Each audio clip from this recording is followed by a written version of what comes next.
Selamat siang Bapak. Siang. Hmm, Kalau boleh tahu, ini dengan Bapak siapa ya? Dengan Mama S.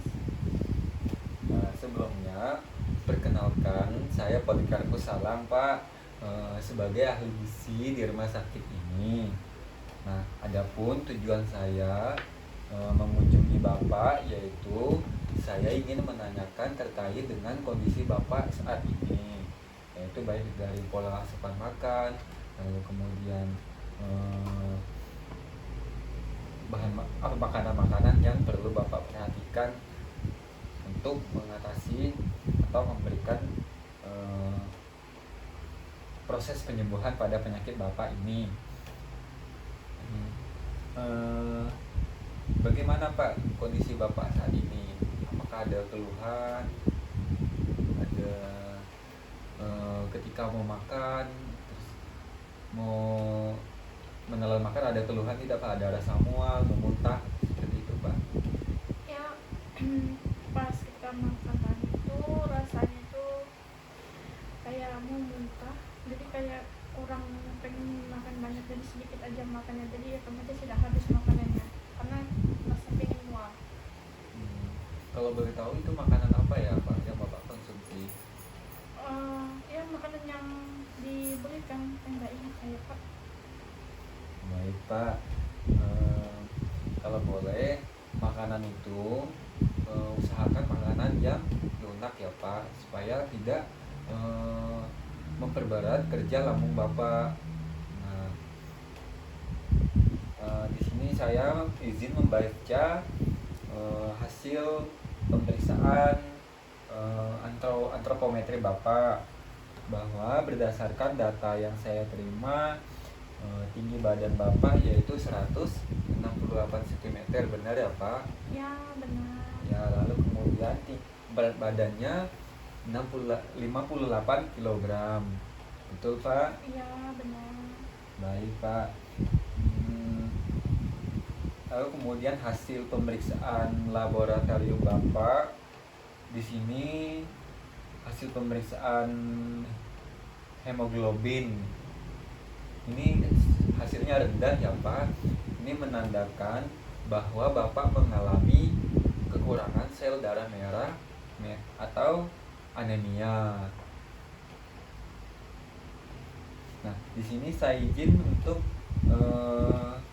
menggali kebiasaan pola makan Bapak sehari-harinya seperti apa Pak? Pola makannya gimana? Ya makan makan yang makan gitu aja. Tapi kadang eh, kayak nggak banyak makan sih karena Hmm. lambung juga kayak kurang mendukung, maksudnya kayak masih suka mual gitu. Oh, yang saya mau tanyakan Pak yaitu apakah asupan makan Bapak udah 3 kali dalam sehari, lalu kemudian di dalam makanan itu apakah ada makanan pokok, lauk hewani, lauk nabati, sayur-sayuran, apakah sudah Bapak konsumsi? Ya sudah 3 kali juga ya. Baik Pak. Lalu kemudian lauk hewaninya Bapak konsumsi apa aja Pak? Ya sesuai yang dikasih. Bapak konsumsi ayam tidak ya Pak? Ya. Jarang ya Pak? Ya jarang. Oke, baik Pak. Nah, sebagai pengganti dari lauk hewani ayam itu Pak, di sini saya menyarankan kepada Bapak jadi tidak perlulah untuk mengkonsumsi ayam ya Pak ya. Bisa diganti juga dengan telur ayam. Nah, telur ayam lebih praktis ya Pak, mudah dapatkan di mana-mana. Itu juga dapat membantu terkait dengan asupan lauk hewani ya Pak. Nah, sejauh ini apakah Bapak sejauh ini ada yang perlu ditanyakan Pak terkait dengan anjuran yang saya berikan tadi Pak? Hmm, ya nggak ada sih, saya tidak dengar. Baik Pak. Eh, di sini saya sudah melakukan perhitungan ya Pak. Nah, perhitungan ini tujuannya adalah untuk mengetahui status gizi Bapak, yaitu berdasarkan dari pengukuran tinggi badan dan berat badannya, lalu kemudian dilanjutkan dengan perhitungan status gizi, kondisi Bapak masuk dalam kategori normal.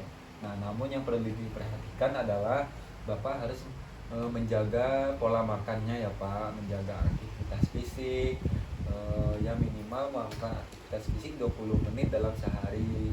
Ya, bisa juga dengan berjalan kaki atau jogging gitu ya Pak, atau bersepeda. Itu dapat membantu untuk meningkatkan agar stamina atau kebugaran tubuh Bapak tetap optimal dengan baik ya Pak.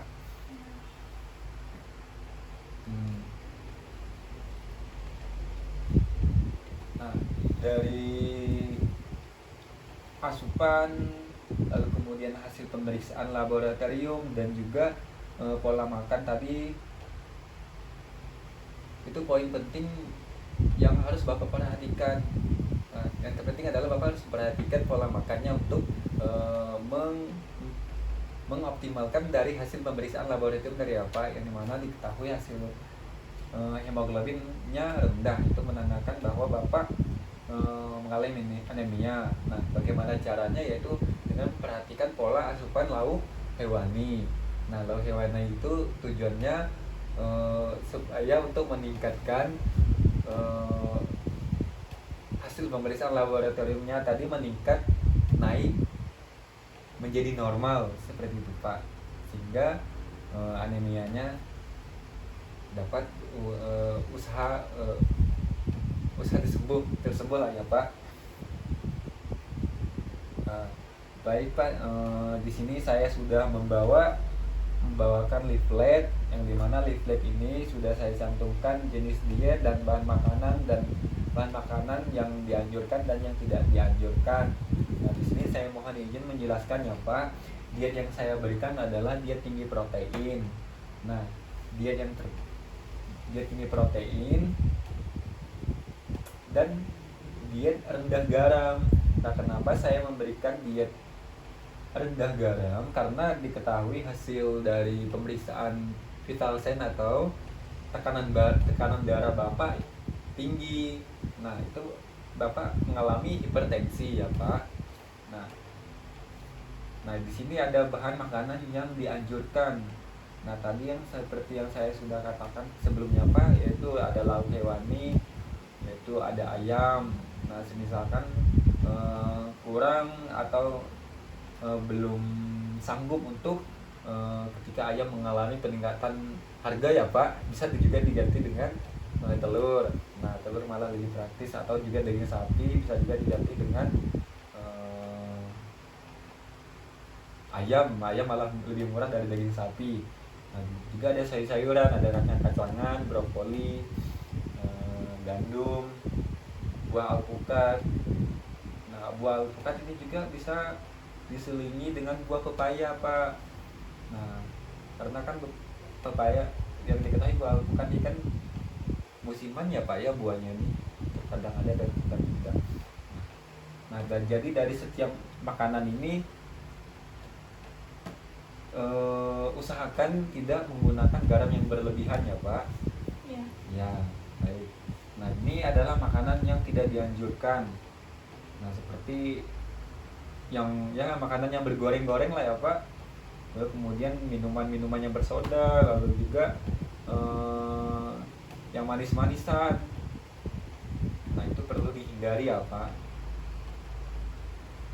Seperti boleh sih misalkan Bapak jangan terlalu takut ya Pak ketika saya memberikan diet rendah garam, malah Bapak di sayurnya tuh, di makanan tidak memberikan garam, akhirnya selera makan tidak ada ya Pak. Nah, gimana saya memberikan solusi alternatifnya, boleh sih menggunakan penyedap rasa, tetapi yang rendah garam lah, pokok bumbu-bumbu lain yang penyedap rasa itu boleh, namun usahakan jangan terlalu asin.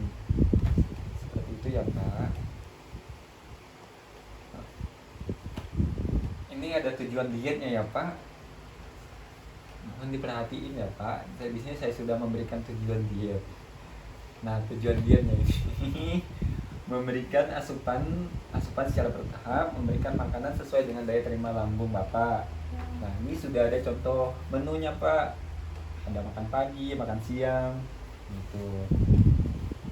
Nah sebelumnya apakah ada yang ingin ditanyakan Pak? Tidak, cukup jelas. Oh, baik Pak. Kalau tidak ada yang ingin ditanyakan, yang terpenting adalah Bapak harus menjaga pola makannya Pak, perilaku makannya dan juga aktivitas fisik. Nah dan juga saya ketika ada yang perlu ditanyakan atau dikonseling lagi, nanti saya memberikan informasi jadwal konseling ulang ya Pak. Baik. Terima kasih Bapak Terima atas, kasih. semoga Bapak cepat sembuh ya Pak. Amin.